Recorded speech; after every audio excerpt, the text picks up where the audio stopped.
Good morning, ladies and gentlemen. My name is Beatricia. I've just graduated from Institut Teknologi Bandung in April 2020 and I'm majoring in architecture. So how are you? I hope all of you are doing well and have a great day as I have a chance to deliver my presentation about my research with Mr. Aswin Indraprastha and Mr. Donny Koerniawan about revisiting packing algorithm as a strategy for optimum net to gross office design. Let's have a quick overview for my presentation. It is started with the background, and then the case study, and then the simulation, and it will end with the discussion. So the background is started with the net to gross efficiency issue, which is a crucial factor of a building to determine the leasable area. Just the same with the energy efficiency, safety, and security, it is also an important factor that need to be considered in design process. And generative design method can accelerate that process by quickly produce number of layouts that following the building codes or building regulations. So the architect can have their focus on form and spatial exploration. Because our focus on this paper is revisiting packing algorithm, we use generative design method as a computational strategy to generate a maximum net to gross efficiency of office space layout. And because the focus on space layout, we also have our main focus on modular office space to generate that space layout through packing algorithm. In this context, packing algorithm is a tool to maximize the arrangement of objects into a closed boundary. And at the beginning of packing algorithm, we need to define two aspects earlier, which are a convex region or a boundary, and a set of products or the components that will be packed into the boundary. The implementation of our case study is on conceptual design, specifically office design. It is located at Jalan Sudirman, Jakarta, Indonesia, the central business district area. We conducted a survey through 18 offices in Jakarta by direct observation and interviewing the building manager, and we got 7 ranges of office space that is preferable in Jakarta. So because our research is based on simulation, this is our simulation stages. The first stage, we get the first aspect that need to be defined in packing algorithm, which is a boundary, and then at the second stage we get a set of products or the components that will be packed into the boundary. At the third stage, we combine the first and the second stage result through packing algorithm. At the first stage, we try to achieve the maximum total area by delimitation is the regulation, and we try to achieve minimum 85% net to gross efficiency at this stage.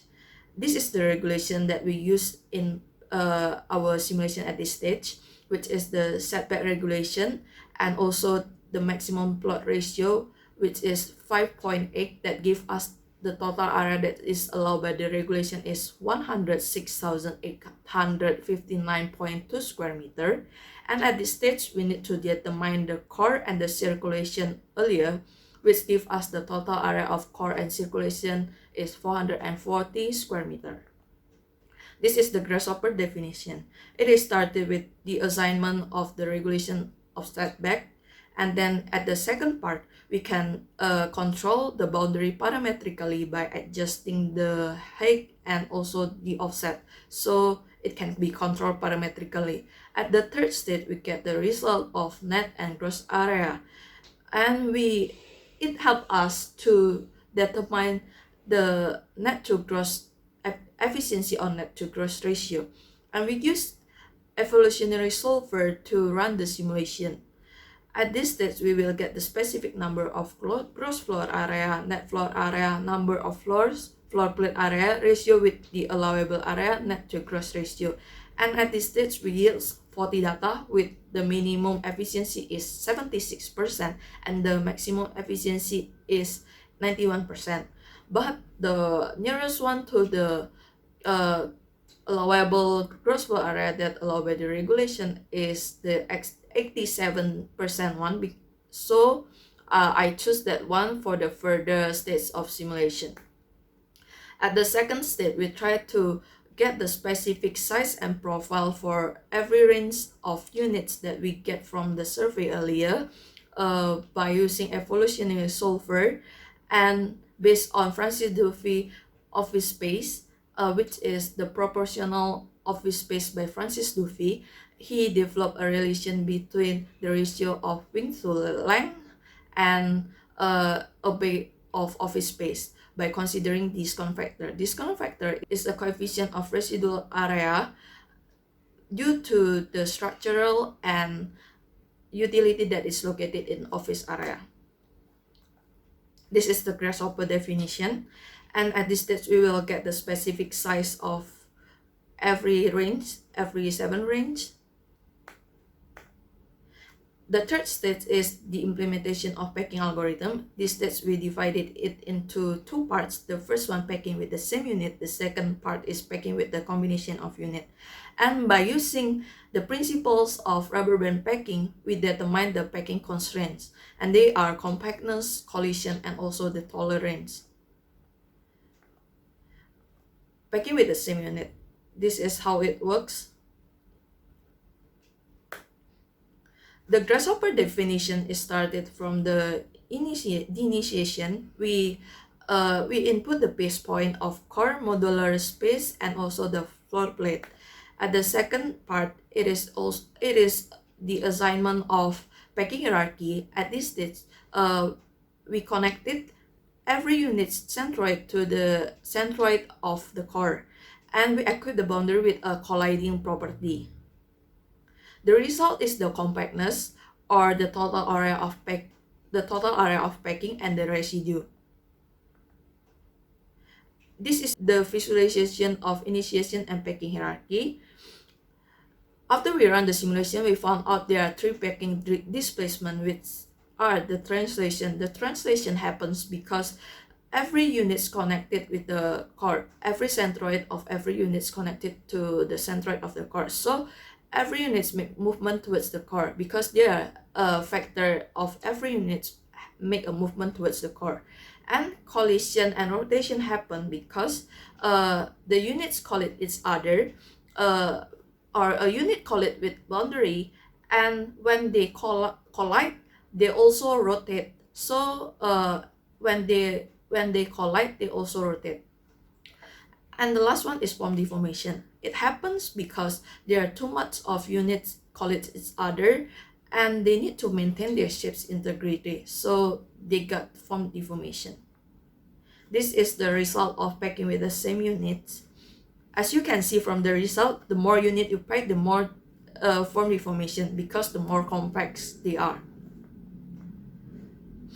Every units have their own maximum number of units that can be packed into the boundary, and they have their own compactness, or the total area, and they have own residue, which is weight space in a boundary.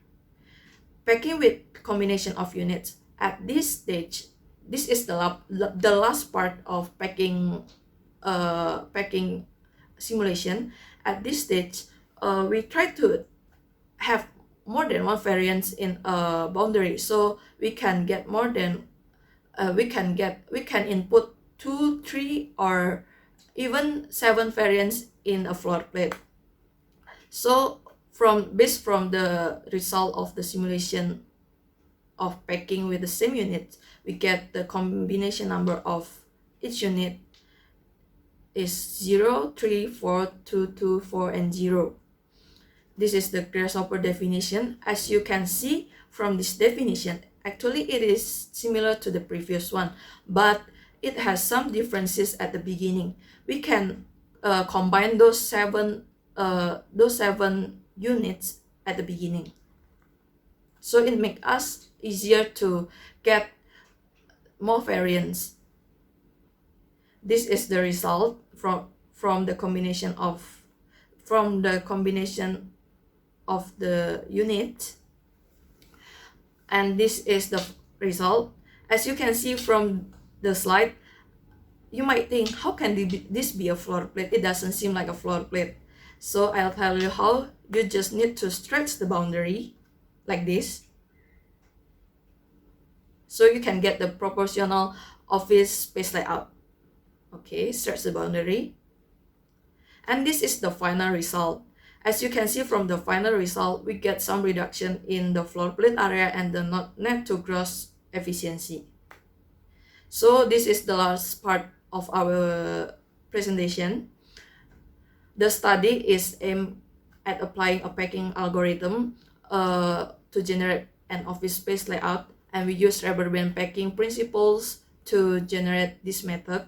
And as a proof, we developed a method to generate a maximum net to gross efficiency of office space layout by considering the modular office space and its spatial configuration.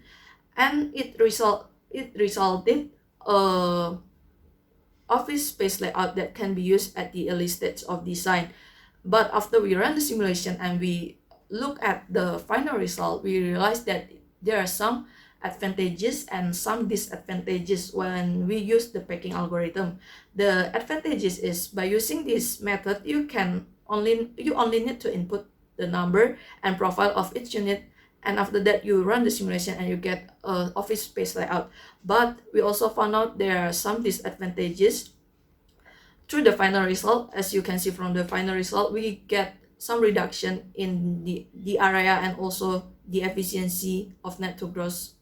And we realized that we can input some components like circulation, natural lighting, and natural lighting, so we need to adjust it by ourselves again, and that caused the net to gross efficiency decrease.